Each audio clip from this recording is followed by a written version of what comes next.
Chegou um dos momentos mais aguardados, sem dúvida, do evento. Para mim, como profissional do segmento condominial, eu que já pude chamar alguns dos maiores palestrantes desse país. E fico tão feliz quando vejo nomes do esporte, cantores, artistas de maneira em geral, mas pessoas que são muito acima da média pelas suas habilidades, por uma entrega no esporte, por aquilo que faz de diferente, que com certeza marcou história no país. E agora eu quero convidar ele que participou de 4 Jogos Olímpicos, entre Los Angeles, no ano de 84, até Atlanta, 1996, na classe Tornado. Ele ganhou, em 2 das edições, medalha de bronze. Seul 98, tendo como seu proeiro Clínio de Freitas, e em Atlanta, 96. Antes de ser decacampeão brasileiro e pentacampeão sul-americano da classe Tornado, ele também foi campeão mundial pela classe Snipe em 83, na cidade do Porto, em Portugal. E para mim, sendo um ex-militar de marinha, vivendo no mar, tendo esse DNA no sangue, com a palestra motivacional, superação, síndico, ajuste as velas e seus limites. Com vocês, Las Grael.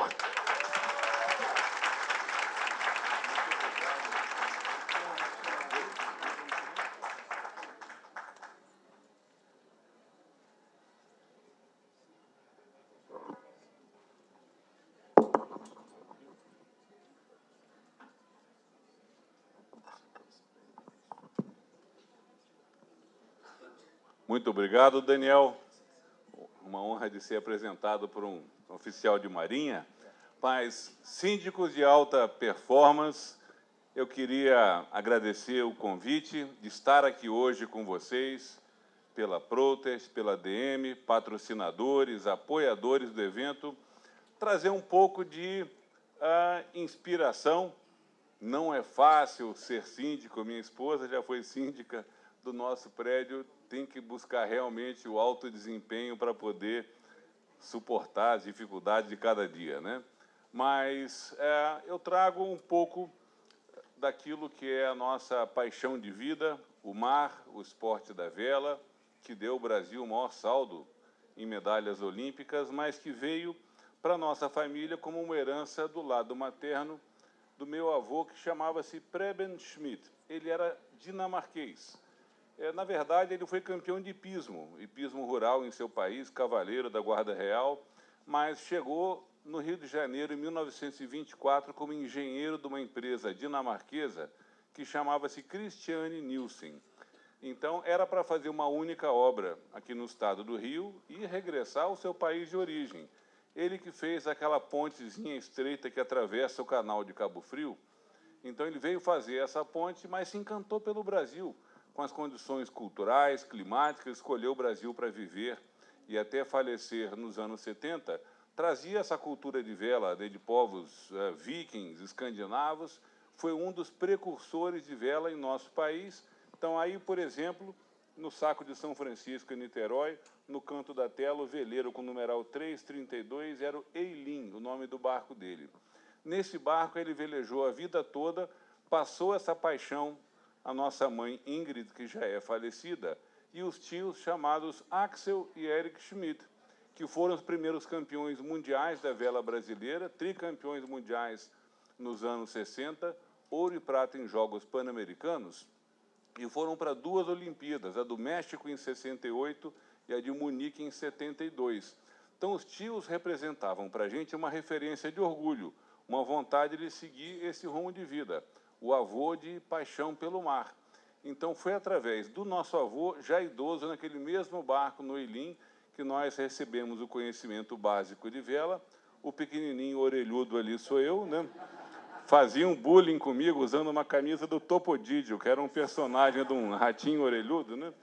Mas o meu avô, a passar para a gente, a capacidade que ele tinha de olhar para as nuvens e fazer uma leitura sobre direção e intensidade dos ventos, um pouco da física do esporte da vela, que requer não só preparação física ou técnica esportiva, mas conhecer um pouco de vetores resultantes, como é que o barco anda contra o vento, a aerodinâmica, a hidrodinâmica, fomos ganhando essa noção inicial de vela do lado da nossa mãe. O nosso pai não tinha nada a ver com iatismo, com vela, com mar, homem de grandes valores, nasceu na pequena cidade de Dois Córregos, interior de São Paulo, passou por Jaú, por Lins, por São Paulo, veio para o Rio, onde formou-se oficial do Exército Brasileiro, ainda na Academia de Realengo. Então, ele foi um dos precursores aqui no Brasil do paraquedismo, civil e militar. Então, nós, como filhos de milico, moramos em vários lugares do país, muitos dos quais a gente não tinha acesso à prática da vela, mas quando passávamos as férias em Niterói, a gente encontrava esse lado da família da minha mãe, dava uma vontade realmente intensa de seguir esse rumo de vida. Mas foi quando a gente foi morar em Brasília, no princípio dos anos 70, que começou realmente a minha utopia com a vela. Utopia por quê? Parecia um sonho muito distante de ser realizado. A gente morando lá e frequentando o Yacht Clube de Brasília, no Lago Paranoá, velejando esses barquinhos, que até hoje é uma categoria, a gente chama de classe na vela, uma classe chamada Optimist, o barco de madeira, eu lá usando um salva-vidas de cortiça, né?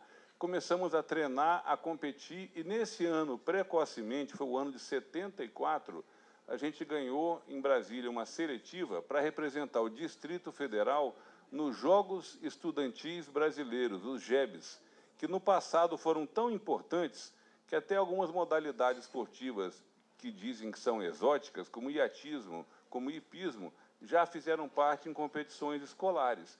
Nesse aspecto, o Brasil andou para trás, porque elas sumiram, né, da agenda escolar. O JEBs, esse ano, foi realizado em Campinas, as competições de vela na represa de Salto Grande, em Americana. Então, eram 2 vagas para cada estado. Nós saímos de Brasília, eu e o irmão mais velho, que hoje é prefeito em Niterói, Axel, num barco, o outro irmão, Torben, em dupla com o Mário Ramos, né? Chegamos lá em Americana, cabia ao governo local de Brasília transportar os barcos e os cavalos, e esse caminhão quebrou no estado de Goiás, e avisaram para a gente, olha, não tem barco, não tem cavalo, mas se vira, é obrigatório competir. Aí chegaram a oferecer para a gente 2 barcos que estavam podres, abandonados, fora daquele Yacht Clube da Americana. Quando a gente foi ver o estado dos barcos, não tinha a menor condição. Fomos numa loja e compramos o estoque do homem de Durepoxi. Manja aquela massinha cinza? Para ir tampando o buraco dos barcos. E os nossos adversários, com pena da gente, foram emprestando o mastro sobressalente, as velas, os cabos do barco.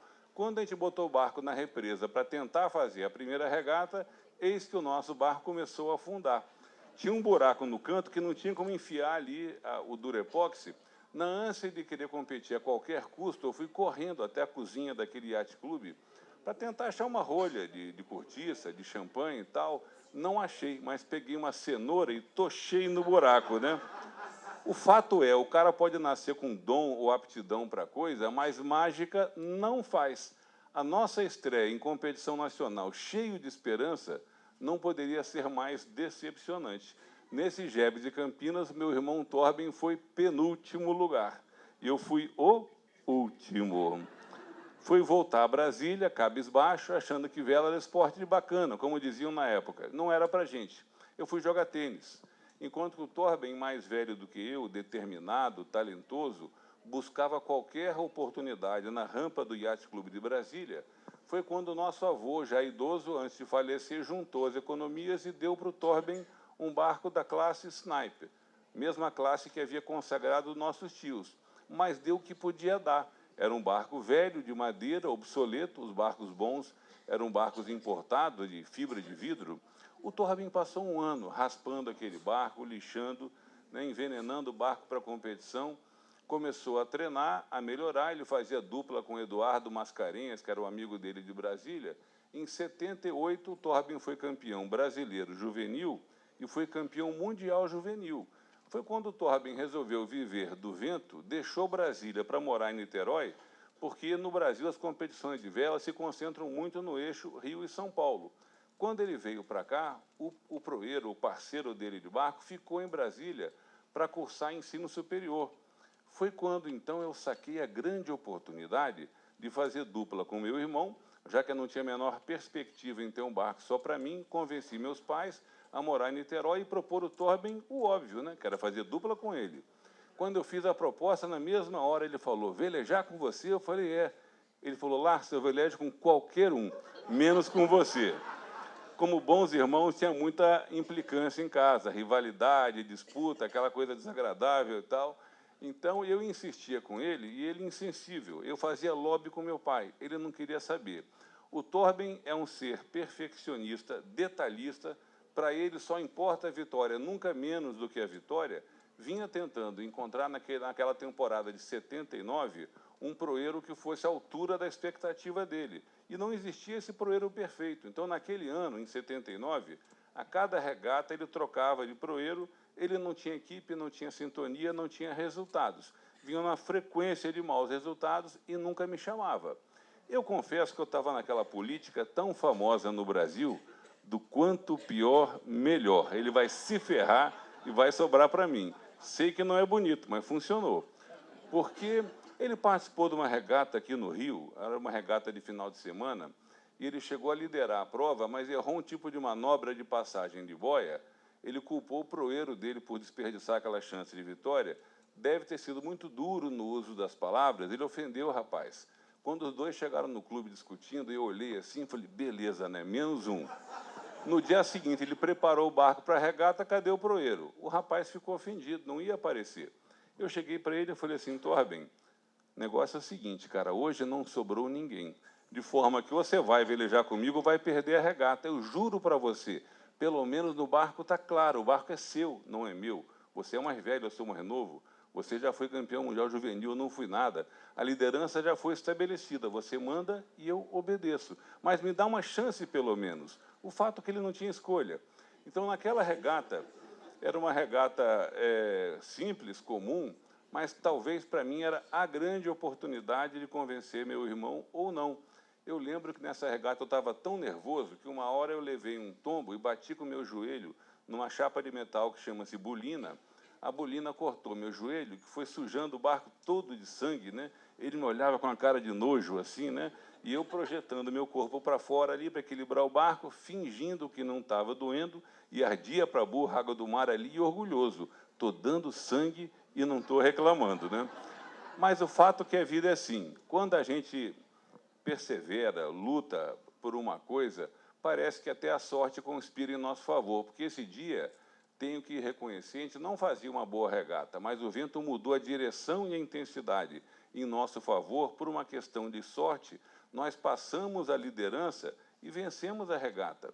Vitória que foi fundamental, que permitiu que da minha utopia original, foi o sonho que eu fui sonhar com o meu irmão. E nós tínhamos que ter alguma variável em nosso favor, já que o nosso barco era um barco velho, de madeira, obsoleto, os barcos bons eram barcos importados. Então, a variável em nosso favor era a motivação para treinar todo santo dia. Fosse dia de calmaria ou vento forte, sol ou chuva, frio ou calor, os dois velejando direto para ganhar os dois uma intimidade com o barco, que foi gerando uma confiança entre nós, né, uma cumplicidade, uma amizade que nós não tínhamos. O barco aproximou a gente. E qualquer atividade profissional é assim. O cara que está ali exercitando pela repetição, ele vai aumentar o percentual dele de acertos, vai reduzir possibilidade de erro, e vai mitigar o risco, né, operacional dele. É a busca incessante pela performance. Nós tínhamos um ritmo frenético de treinos e resultados vieram.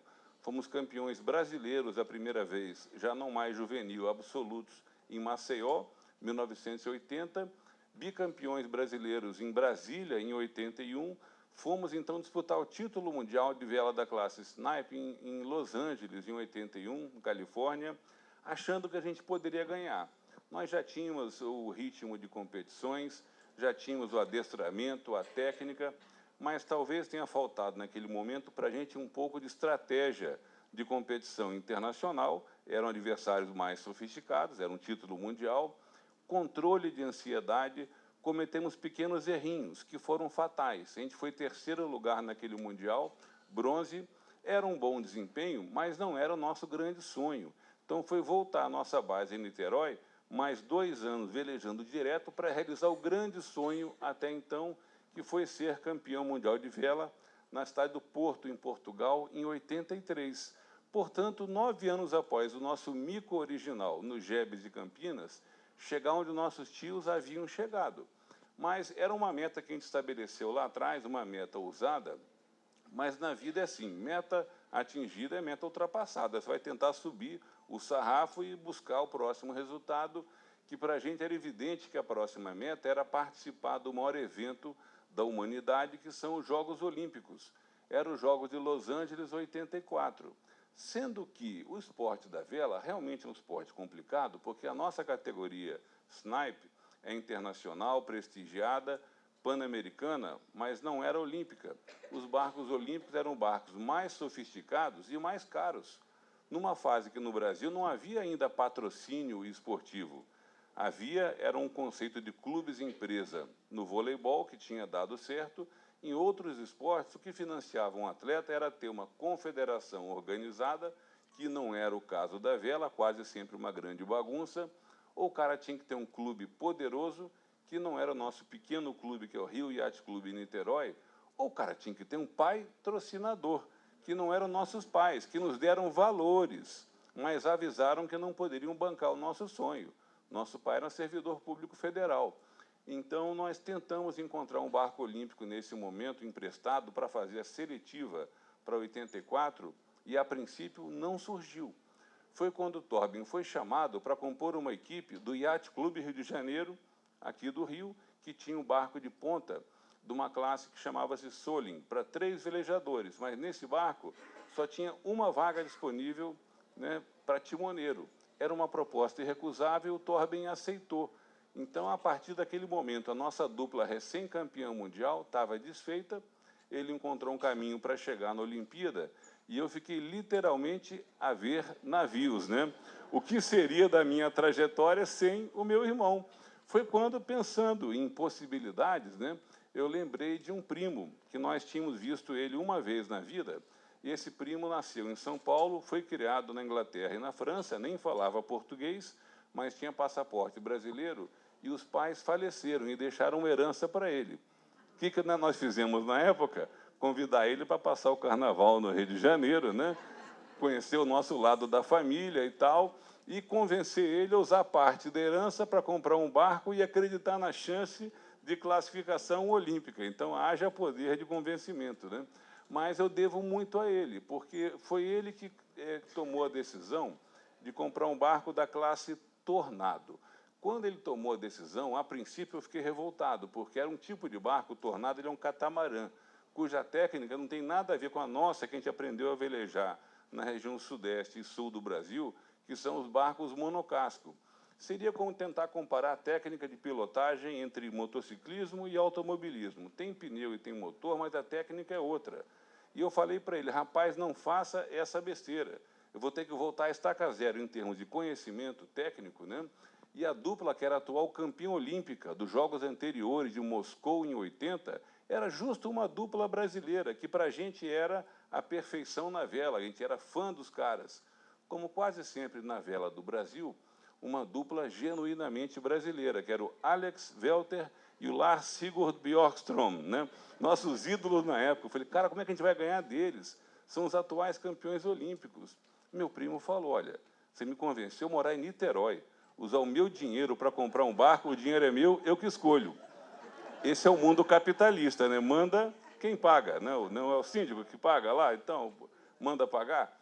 É isso aí. Então, eu tinha que acreditar na chance, por menor que ela fosse. Velejar com meu primo com a mesma intensidade que eu fazia antes com o meu irmão. E com uma vantagem, naquela seletiva olímpica, nós não tínhamos a menor cobrança, nem a família apostava um centavo na gente. Então, nós tínhamos o fator surpresa, né, velejava direto com meu primo. Quando chegou na seletiva, a dupla campeã olímpica morava em Berlim. Era quase que uma formalidade virem ao Rio confirmar a vaga. A gente surpreendeu e ganhamos a seletiva, que a princípio foi um problema, porque a imprensa ficou contra a gente, dizendo que era uma dupla de aventureiros, é o termo que usaram, eu com 20 anos de idade, tirando dos Jogos Olímpicos os atuais campeões. Mas era a regra do jogo, houve uma seletiva, a gente ganhou. Levaram 4 meses para confirmar a nossa vaga, e chegamos realmente à primeira Olimpíada, em Los Angeles, aos trancos e barrancos. Achavam que a gente ia pagar mico na Olimpíada, porque a gente não tinha experiência internacional, não tínhamos o material de ponta, e até que a 7ª colocação entre 25 países calou a crítica de vários, e já o Torben fez valer sua ótima preparação na classe Solin e brilhou. Conquistou a medalha de prata, ele com o Rony e com o Daniel. Então, foi a primeira grande conquista da carreira do Torben, mas talvez a primeira decepção. Porque, gente, viver de esporte olímpico ou paralímpico no Brasil, nos dias de hoje, você já tem instrumentos de apoio. Você tem lei de incentivo do esporte, Bolsa Atleta, Forças Armadas apoiando equipes olímpicas e paralímpicas, as empresas estatais, o Comitê Brasileiro de Clubes. Naquela época não tinha nada a ver com isso, você não tinha apoio nenhum. No caso do Torben, chegou aqui da Olimpíada, desfilou em carro de bombeiros na Rio Branco, a população nem sabia quem ele era. Foi a Brasília subir a rampa do Palácio Planalto, era o Figueiredo presidente. O cara se sente herói, e essa agenda de herói, de homenagens e entrevistas, dura no máximo um mês. Depois você cai no esquecimento praticando o esporte de bacana, como diziam, no país da monocultura esportiva do futebol. Então, essa ressaca pós-olímpica, de a gente cair no esquecimento, foi marcante após a primeira participação olímpica. O meu primo ficou decepcionado com a falta de perspectivas de viver do esporte no Brasil e foi viajar pelo mundo. Eu perdi o meu proeiro, o meu parceiro, que era o cara que comprava o equipamento, que era fundamental, né? Então, para continuar a minha trajetória, eu identifiquei um amigo do meu clube em Niterói que tinha a mesma intensidade de sonho do que eu, mas tinha um problema em comum, Clínio Freitas. Ele era um dentista recém-formado, ele era tão duro quanto eu. Então, voltava a uma realidade de fazer uma campanha olímpica sem grana. 4 anos velejando com Clínio, direto, treinando com ele. Quando chegamos na seletiva de Seul 88, nós já tínhamos a perspectiva da vitória na seletiva. Éramos campeões brasileiros, sul-americanos, tínhamos uma supremacia de resultados naquele momento, mas o nosso barco era o mesmo barco da Olimpíada anterior. 4 anos de uso intensivo do mesmo equipamento, você leva ele no limite da resistência, da fadiga. Quando você mais exige do material, é quando ele mais pode faltar. Essa seletiva de 88 foi em Búzios, lugar de muito mar, de muito vento. Então, a gente alternava vitórias com quebra, passando a noite, em vez de descansar com furadeira, arrebitadeira, fibra de vidro, para consertar o barco para a próxima regata, a gente vinha alternando vitórias com quebras. Por um mísero ponto, a gente venceu a seletiva, que para mim era um misto de satisfação, de ganhar a vaga olímpica na raça, mas de decepção, porque eu não via a menor perspectiva em voltar para uma Olimpíada sem chance alguma de medalha. O nosso barco tinha destruído, né, durante a competição. Aí houve uma coletiva de imprensa para a equipe classificada para Seul, lá em Búzios. Quando foi a vez que eu fui entrevistado, o jornalista perguntou: ô Lars Grael, qual que é a sua chance de medalha, hein? Eu falei: quer saber? Na real, 0, nenhuma. Ele: que isso? Você está desanimado? Eu falei: eu estou. Eu estou porque eu sonhei em representar o Brasil numa Olimpíada, realizei esse sonho precocemente aos 20 anos de idade. Hoje em dia eu sonho em disputar a medalha, mas não temos apoio oficial nenhum. Nosso barco destruiu ao longo da competição, não tem apoio de governo, de comitê olímpico, de confederação, de nada. Talvez seja mais sensato eu abrir mão da vaga em favor do segundo colocado, porque ele foi um campeão olímpico. Ele tem um material de ponta, eu não. Talvez ele possa representar melhor o Brasil.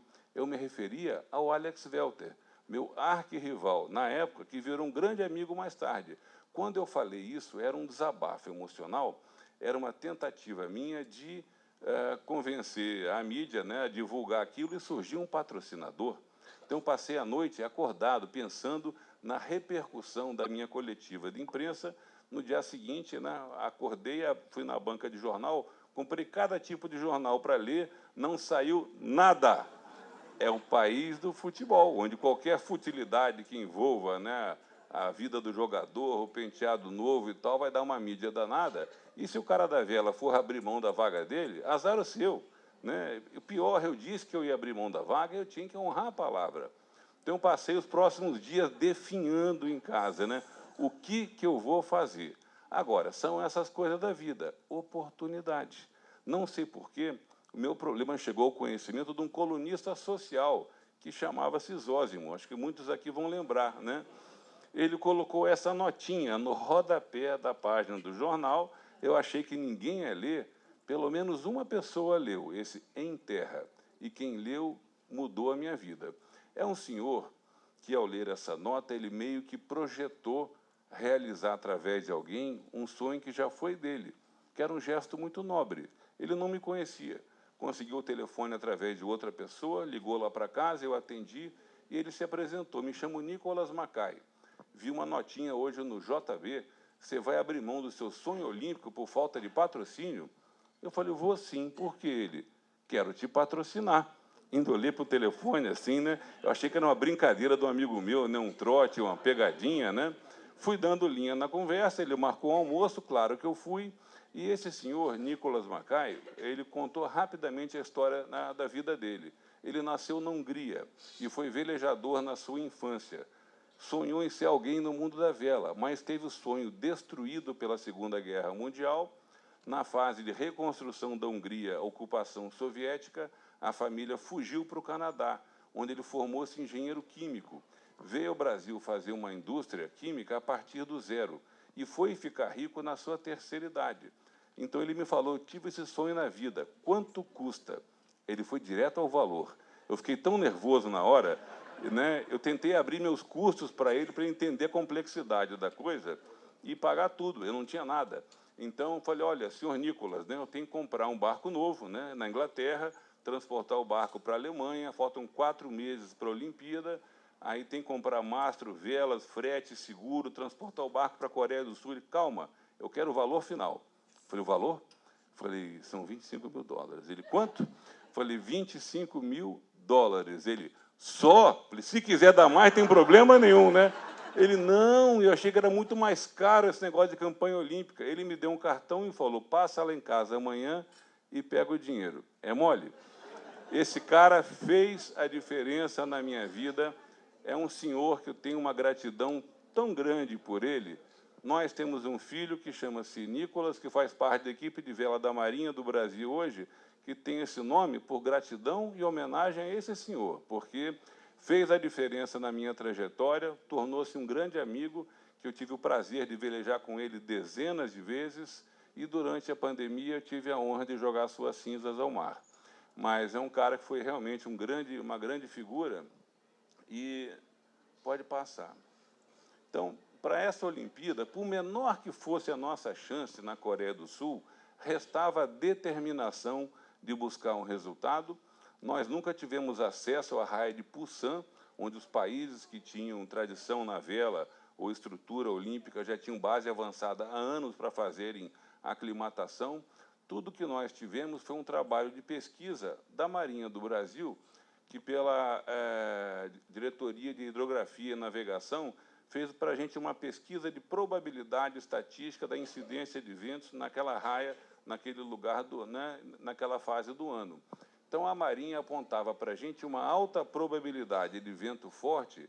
Toda a nossa preparação física, técnica e financeira, a gente apostou em vento forte. Decisão que provou ser acertada, que foi uma Olimpíada por condições radicais, extremas de mar e de vento. Nunca vi tanto vento em regata de vela na vida. Olimpíada marcada por acidentes, de um helicóptero que caía ao mar, barcos que capotavam, quebravam, afundavam. Então, você tinha que manter a integridade da sua equipe e do seu material ao longo de uma semana de provas.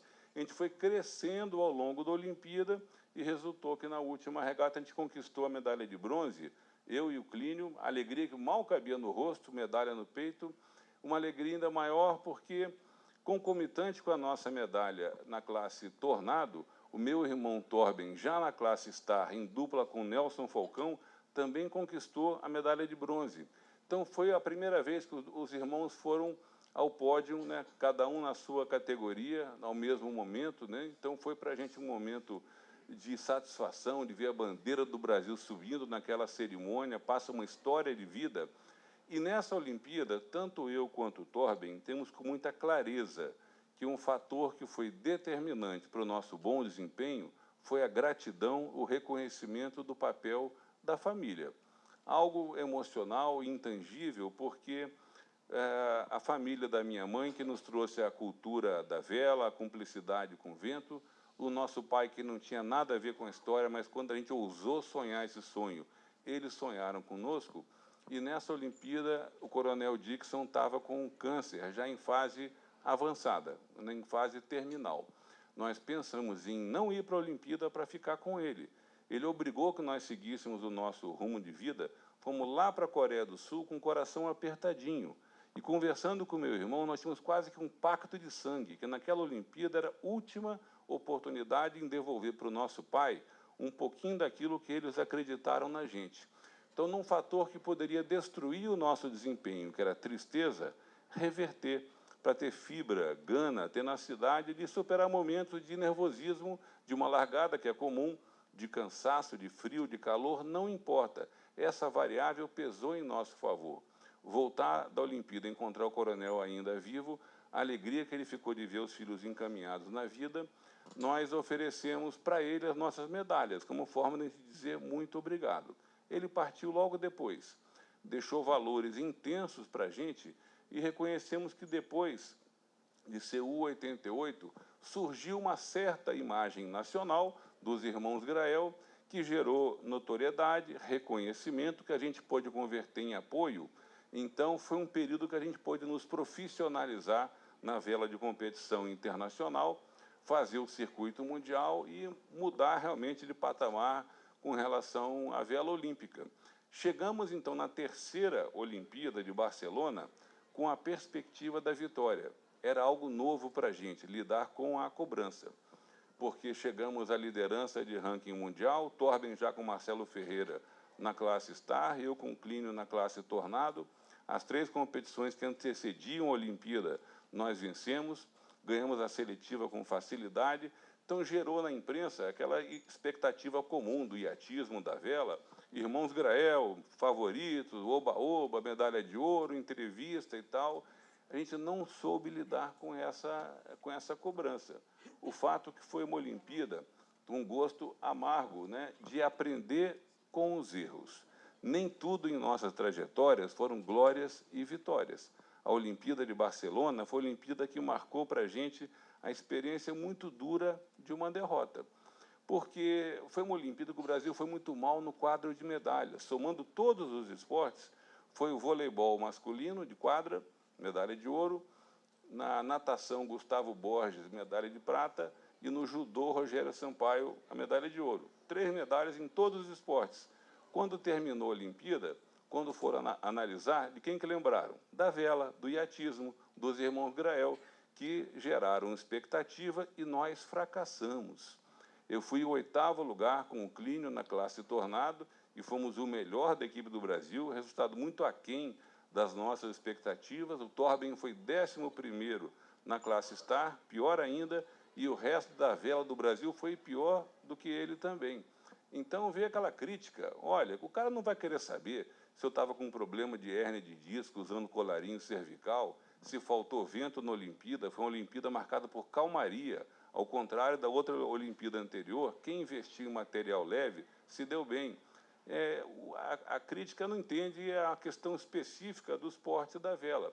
Tudo que viram que foi um péssimo resultado. Então, nós viramos o fusível do processo de Barcelona, que quando veio aquela resenha pós-olímpica, o Brasil não investe na base, não tem esporte na escola, os dirigentes, os cartolas são sempre os mesmos, né? E nesse exemplo lembraram da gente. Então a crítica foi exagerada, ácida, o Torben ficou magoado. Tudo que leu e tudo que ouviu foi morar na Itália, onde lá ele era muito respeitado e reconhecido, se manteve profissionalmente na Itália com Marcelo Ferreira e voltaram ao circuito mundial. Eu, mais teimoso, tentei dar a volta por cima aqui no Brasil. Mas quando você está por baixo, o que está mal tende a piorar, né? Aquela bola de neve. Ao terminar a Olimpíada, o meu patrocinador perdeu o controle da empresa para um grupo estrangeiro que logo avisou que não ia renovar o patrocínio. Lá se foi a grana, que era fundamental. E o meu proeiro e amigo irmão, o Clínio Freitas, para ele poder treinar, competir, viajar comigo, sendo dentista de profissão, quando ele ia treinar e viajar, o pai, que era dentista, também segurava a cadeira e a clientela dele. Terminou a Olimpíada, o pai dele viajou de carro para Curitiba e, num acidente, o Clínio perdeu o pai, um irmão e 2 sobrinhos, né? Então, foi tragédia na família dele. Parou uma fase velejar e eu perdi o meu proeiro e amigo irmão. Aí eu pensei, gente, talvez seja a hora de eu parar, deixar essa utopia olímpica de lado, né? Voltar a ser um homem sério, sustentar minha filha, mas teria sido terminar uma carreira esportiva com gosto amargo de uma derrota. Todo atleta sonha em terminar a carreira por cima, é claro, né? Aí eu tentei buscando motivação para continuar. Na classe Tornado, que eu velejava, além de ter que aprender com os erros das escolhas que nós fizemos naquela Olimpíada, primeiro, reconhecer a derrota, né? Voltar e ver as escolhas que nós fizemos. Nós fazemos escolhas todos os dias, concordam? Então, por melhor que fosse a nossa intenção, parar para analisar as escolhas que nós fizemos, que culminaram com um mau desempenho, foi fundamental para entender que a gente poderia acertar numa próxima vez, né? Então, eu buscando me reposicionar na vela, o Tornado exige um velejador leve e ágil. Ágil eu sempre fui, leve não. Aí eu pensei, para continuar, eu vou trocar de categoria na vela, vou para a classe Soling, que exige velejador pesado. Quanto mais pesar o velejador, você vira uma espécie de lastro móvel que gera estabilidade, que gera potência, que gera velocidade para o barco. Enfim, a perspectiva de fazer um regime de engorda era um negócio legal, né? Mudar meus hábitos, trocar a ginástica aeróbica pela anaeróbica, puxar ferro, terminar a velejada, comer uma placa de chocolate meio amargo, ir para a churrascaria rodízio e dar um prejuízo no cara, tomar cerveja. Então, estava eu feliz da vida velejando na classe Soling. Mas a equipe de vela do Brasil ficou estigmatizada pelo fracasso de Barcelona. Foram anos sem apoio nenhum.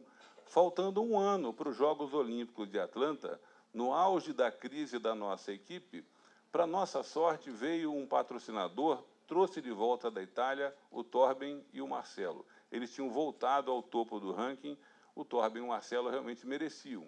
Outro patrocinador aqui do Rio anunciou um patrocínio para o Robert Scheidt, que era uma estrela emergente da vela brasileira, recém-campeão mundial e pan-americano. O Robert era uma aposta segura. O mesmo patrocinador marcou reunião comigo.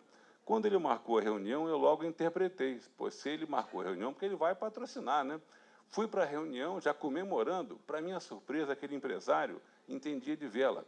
Fez uma análise. Olha, lá, se eu vi a sua proposta de patrocínio para a Olimpíada, classe Soling, campeão brasileiro, mas vem cá, hein? Não fez uma competição fora do Brasil. Sua chance de medalha é mínima.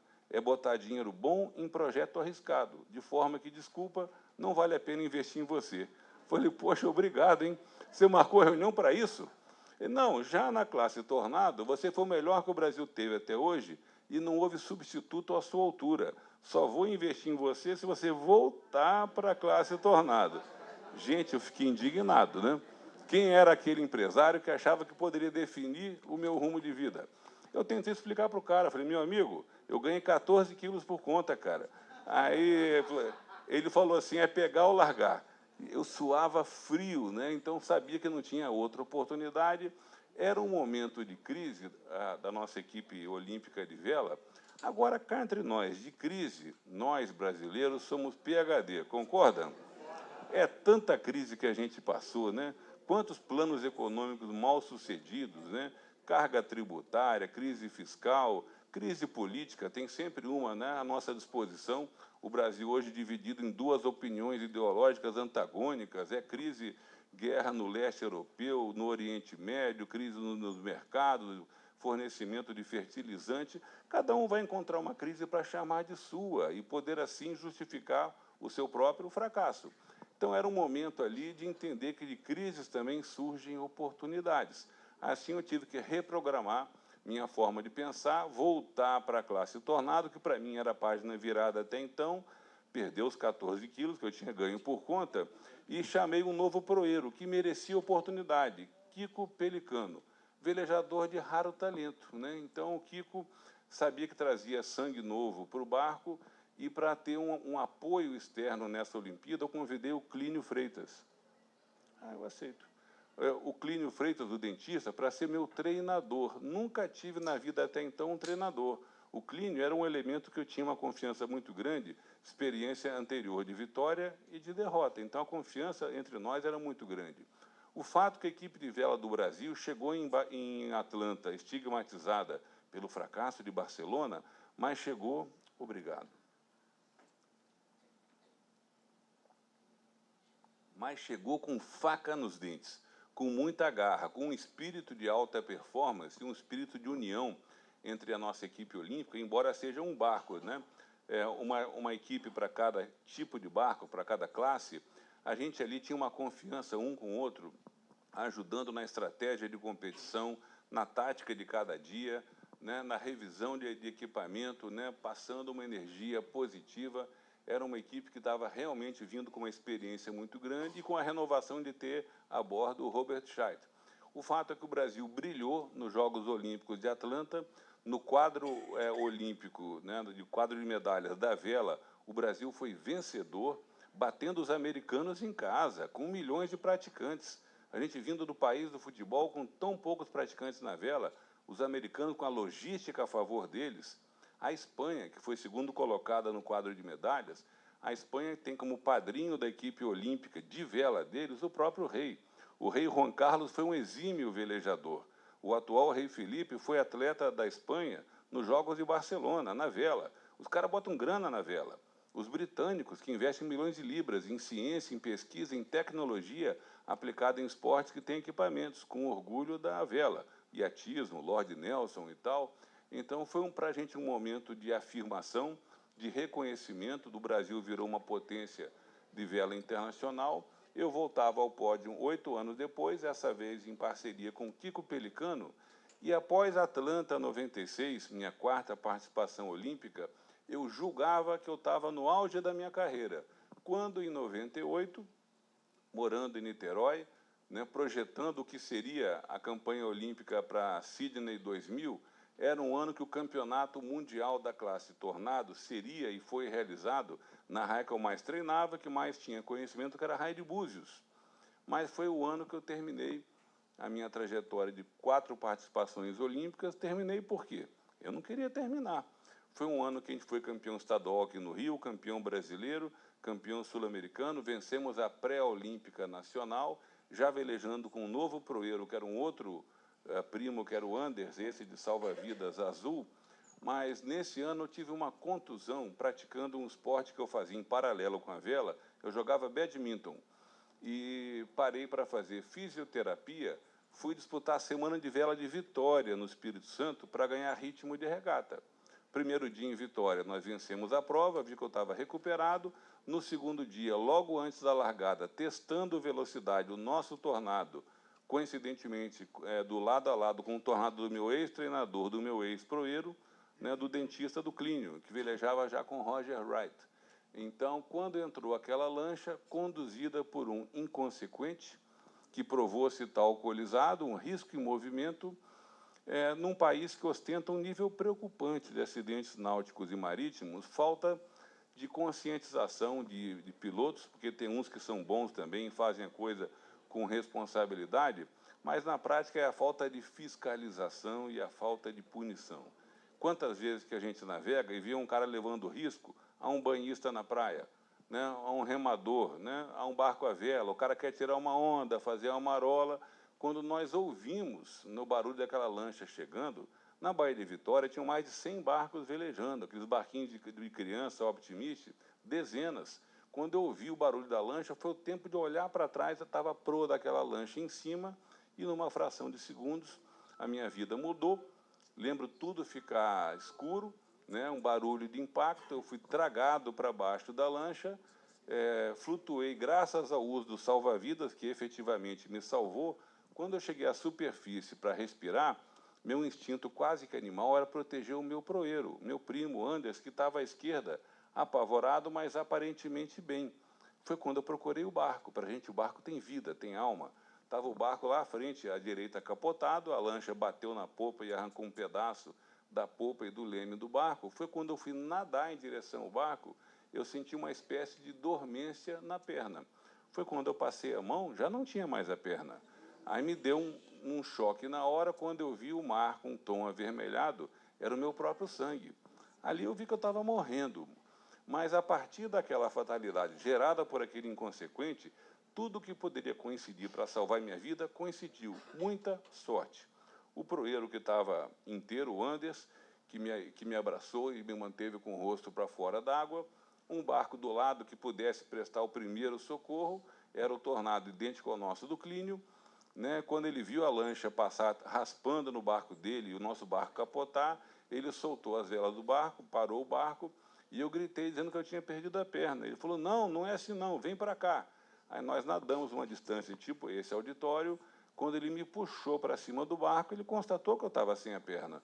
Mas, por sorte, ele estava lá, e ele, por ser dentista, ele fez plantão em hospital público em Niterói, Antônio Pedro Hospital, negócio de buco-maxilo-facial. Ele tinha uma ótima noção de primeiros socorros. Na mesma hora, ele soltou umas cordinhas, uns cabinhos do barco, soltou o nó e tirou aquele cabo e fez um torniquete, um garrote, para conter, pelo menos em parte, a hemorragia que eu estava tendo.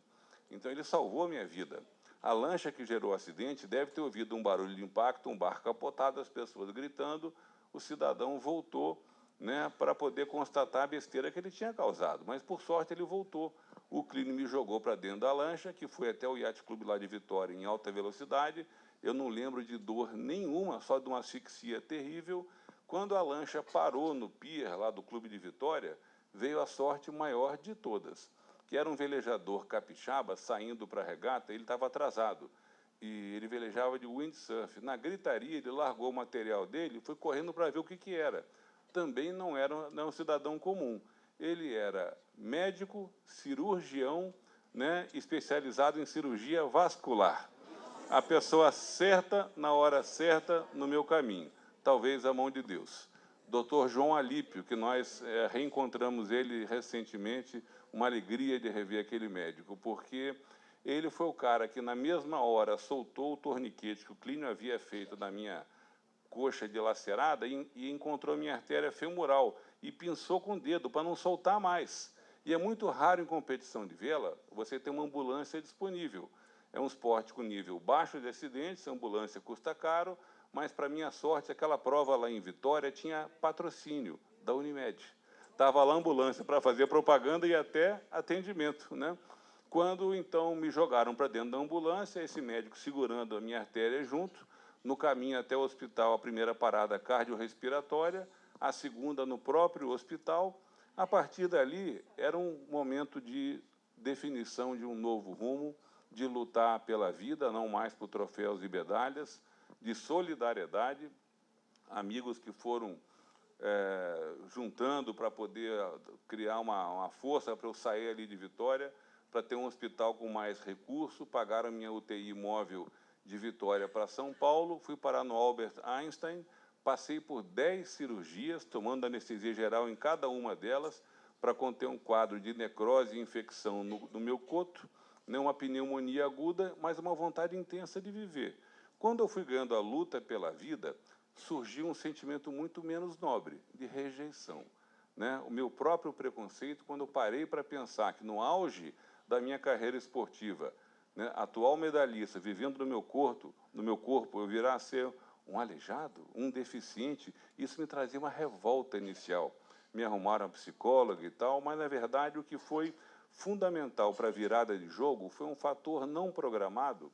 Eu vinha de um pós-cirúrgico na UTI, me sentindo com náuseas, assim, miserável, quando entrou uma enfermeira, que eu não a conhecia até então. Ela foi objeto de matéria do Globo Repórter, enfermeira Cláudia. Ela foi fazer uma troca no curativo do meu coto e ela, muito positiva, falou: estou gostando de ver, está ganhando a luta pela vida, vai sair daqui andando questão de semanas. Vai voltar a andar numa cadeira de rodas, num par de muletas, quem sabe numa prótese. Eu acho até que você vai voltar a velejar. Eu olhei para ela assim, muito fácil falar, né? Não é com você? Ela, quem disse que não? Foi quando ela bateu na perna dela, eu não tinha percebido. Aquela enfermeira, tamanha desenvoltura que ela andava, eu não percebi que ela tinha uma perna mecânica, ela tinha uma prótese. contou rápido o caso da vida dela, que na sua adolescência ela teve câncer no fêmur, fez vários tratamentos, teve que escolher entre a perna ou a vida, fez uma amputação cirúrgica, se protetizou, voltou a andar, né, formou-se em enfermagem, profissão que ela sonhou para a carreira dela, e ela chegou num nível de gerência de um hospital de padrão top internacional, que é o Einstein. Ou seja, não foi a perna que impediu isso, foi a competência dela. Quando ela me disse que, a partir dali, ela conheceu o marido, casou-se, teve filhos, é uma mulher cujo semblante mostrava ser uma pessoa feliz, alegre, bem resolvida, e me disse que, em paralelo à sua vida profissional e à vida dela familiar, ela pratica esportes de aventura, dentre eles o paraquedismo, né? Gente, quando ela me falou isso, foi um imã, um magnetismo, né? Eu fiquei assim, olhando para aquela enfermeira, ela fez a minha cabeça. A família viu como que eu fiquei impactado pela história da enfermeira Cláudia. A partir dali, eles encheram o hospital de pessoas com deficiência. Quem conhece um caso bom, manda. A cada dia aparecia um, com uma história diferente de superação, de volta por cima, heróis anônimos, pelo menos para mim, que eu nunca tinha ouvido falar. Então, era um momento de definir um novo rumo de vida, onde a frase desse escritor inglês é exatamente o que eu pensava a partir daquele momento. Veja se não é a nossa situação hoje perante o nosso país. O pessimista reclama do vento, o otimista espera o vento mudar, o realista ajusta as velas para o vento que tem. Eu tinha uma nova realidade de vida, né? Era aceitar ou não, ser um mero pessimista, que azar que eu dei na vida, aquela lancha passar justo em cima do meu barco, do meu corpo, por que comigo? Seria um eterno infeliz, né? Você é um otimista, não, isso aí é mole, vou botar uma perna mecânica e sair correndo. Não é exatamente assim. Então, é como que eu seria útil ao país, não mais como atleta olímpico. É o que me trouxe ao terceiro setor. Políticos têm faro de oportunidade. Talvez porque eu estava na mídia, na agenda da recuperação, eu fui chamado para voltar a Brasília, assumir cargo de gestão como secretário nacional de esportes um período, era o governo FHC. Depois eu fui secretário estadual de Juventude, Esporte e Lazer do estado de São Paulo, mas também na mesma época foi quando eu e os irmãos e amigos da vela tivemos a ideia de criar um projeto nosso em Niterói de doação, de entrega, né, de compartilhar a nossa paixão pela vela, que foi conceber e criar o projeto Grael, que virou o Instituto Rumo Náutico, onde nós queríamos, de alguma forma, mudar a realidade de um esporte tão intensamente rotulado como um esporte de elite, deselitizar o esporte da vela, criando chance para jovens da rede pública de ensino. Surgiu, então, em 98, o projeto Grael, onde jovens aprendem a nadar, questão de segurança, aprendem a remar para ter o primeiro contato com o mar, educação ambiental, que é fundamental entenderem o ecossistema que eles vivem e como que podem ser agentes multiplicadores de consciência ambiental, aprender a velejar, que é a nossa grande paixão, a nossa arte, e também ensino técnico profissionalizante. O fato é que se passaram quase 26 anos, que a gente vai celebrar agora em julho, né? E mais de 20 mil jovens passaram por lá. Os núcleos básicos, 20 mil. Né? Os núcleos que nós tivemos, né, em outros estados, Vitória foi descontinuado, Três Marias, em Minas Gerais, em Maricá tivemos um núcleo com a prefeitura em parceria, mas o núcleo base em Niterói, até hoje, firme e forte, e um outro também em Mangaratiba. Então, é uma satisfação a gente poder ver impactar a vida desses jovens. Hoje em dia tem oficial da Marinha do Brasil, que recebeu a espada da Escola Naval, que veio de lá do projeto, né? Comandante das barcas, Rio e Niterói, transportando milhares de vidas, uma responsabilidade enorme, vieram de lá. Árbitros de regata, medidores de barcos, comandantes de barcos da frota pesqueira ou de iates de luxo, né? E até 3 campeões internacionais de vela. Então, foi para a gente ali uma fase, até hoje, né, de doação, de entrega, mas que deu um retorno de satisfação muito grande. Mas a superação em termos de esporte, para mim, se deu em 99, 6 meses após o acidente, quando falavam que eu deveria voltar a competir, eu não queria uma coisa que eu fiz bem na vida, fazer pior, porque eu me tornei um deficiente. havia um certo trauma. O ambiente que eu dediquei a minha vida foi onde eu quase perdi a vida, que foi no mar. Então, tinha uma certa mágoa com relação a isso. E foi um velejador carioca, amigo meu, campeão olímpico dos Jogos de Moscou em 80, Eduardo Penido, que tentou me motivar e provar para mim que eu deveria voltar para a vela de competição, que são os barcos de grande porte, na vela de oceano. Então, era esse barco de São Paulo, onde veio o convite, Asa Alumínio, e era a Semana de Vela em Ilhabela, de 99, e o Edu falou, Lars, dá para você, porque técnica e experiência você tem. Braço forte ficou até mais forte pelo uso de muletas, né? O difícil seria eu me equilibrar no balanço das ondas com uma perna só, claro, né? Mas ele achou que como o barco tem 11 pessoas, cada um tem uma missão específica no barco, a minha seria de ser o timoneiro, que é o piloto, né, do barco, e ele achou que daria. Então, eu achei que a solução era devolver o que eu perdi, um ponto de apoio e a minha perna. Desenvolvemos em São Paulo uma prótese que resistisse à água do mar. Então, eu achei que era grande lance. Qual foi meu erro? Na ânsia de querer estrear logo, eu velejei com a perna sem antes estar devidamente acostumado a usá-la. Como era a primeira regata após o acidente, deu mídia. Foram equipes para fotografar, fazer reportagem e tal. Nós chegamos a estar ganhando a regata. Quando essa vela balão, essa vela colorida, azul e vermelha, ela infla no vento forte, com muita força e muito rápido. É tipo abrir um paraquedas. Quando a vela inflou, adivinha onde enrolou o cabo que sustenta a perna? No diabo da prótese, um negócio que você é de metal, o pé ainda parecia um gancho, né, um anzol, o cabo enrolou na prótese, eu não percebi, quando a vela inflou, arrancou minha perna, que foi quicando no convés do barco, e a tripulação, pega a perna dele e tal. Falei, gente, que vergonha, né? A minha perna indo embora e o pessoal conseguiram salvar, né? Ali eu vi que a perna serviria para andar, não para velejar, porque tudo enrolava nela. Então, eu tinha que mudar a técnica, usar a gravidade em meu favor, melhorar o equilíbrio. Assim, eu voltei às competições oficiais, mas na vela de oceano, que você fica muito limitado ao calendário nacional. Também era o período que eu estava muito mais dedicado à gestão pública no esporte no âmbito federal. Eu fui me distanciando um pouco da vela de competição, ganhando muito peso. O Torben percebeu essa minha acomodação no que ele chamava de zona de conforto e achou que eu deveria aceitar o desafio, que era de voltar para a vela olímpica. Quando ele falou em vela olímpica, eu falei, Torben, de jeito nenhum. Ele, por que não? Porque não dá. Hoje eu sou um deficiente, eu tenho noção das minhas limitações. Eu não posso querer ultrapassar a barreira do ridículo.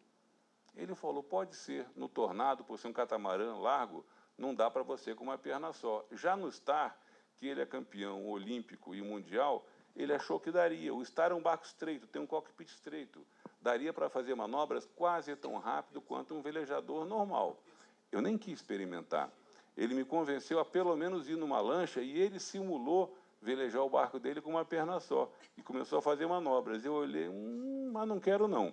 Ele falou assim, experimenta. Se você experimentar e conseguir ser competitivo, eu quero te convidar para ser meu sparring, que é o barco referência para treino e o meu treinador nos Jogos Olímpicos de Sydney. O que ele fez? Colocou a cenoura na frente do coelho. Fui eu tentar morder, comecei a velejar no Lago Paranoá, estava essa fase morando em Brasília, fui disputar uma primeira regata nacional para ver como é que estava o meu nível. Foi uma regata em Ilhabela, deu tudo errado. Um tombo, um machucado e um mastro quebrado, né? Mas tive que treinar cada vez mais para puxar o ritmo do Torben e do Marcelo. Assim, eu fui para o Jogo de Sydney 2000, como coordenador da equipe olímpica de vela, treinador do Torben e do Marcelo na classe Star, com ele, né, eu e meu tio Érico como técnico deles, e como sparring na fase de treinamento. Então, assim, a gente foi para Sydney, eles foram medalha de bronze, o Robert Scheidt foi medalha de prata, e eu fiquei na mesma função na Olimpíada seguinte, em Atenas, em 2004, quando ambos voltaram para o topo do pódio e conquistaram a medalha de ouro.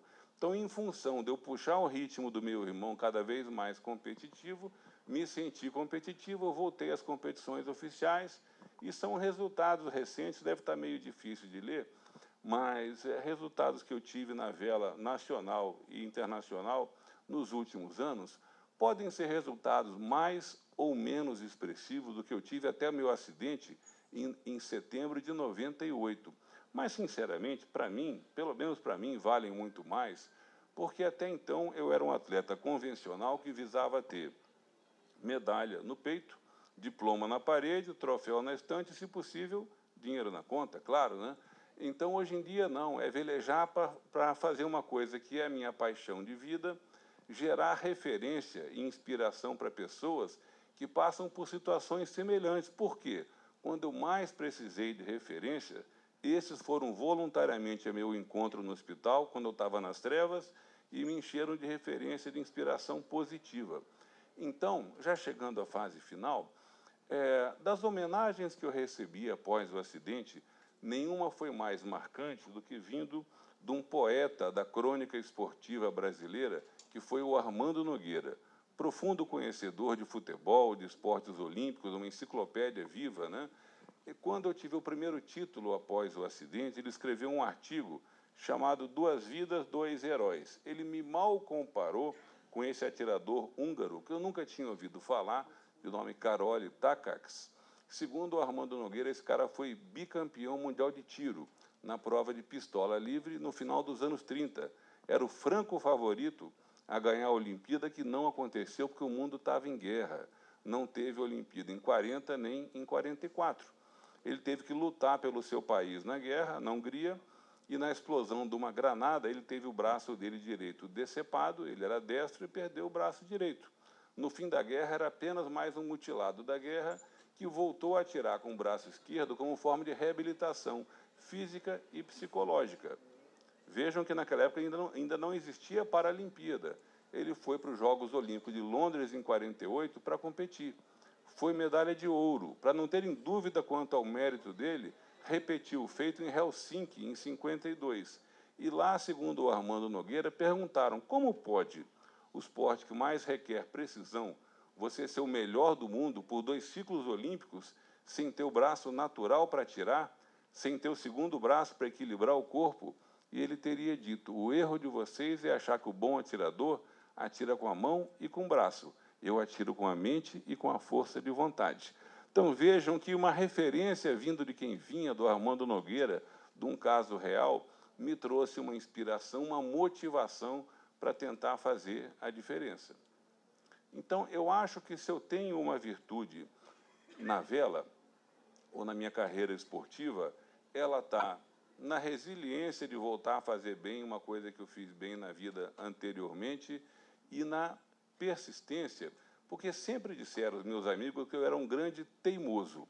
Eu não concordo. Para mim, o teimoso é o cara que insiste no erro, né? O persistente é o cara que tem um objetivo e, às vezes, não atingindo da forma que ele queria originalmente, ele vai buscar caminhos para chegar lá.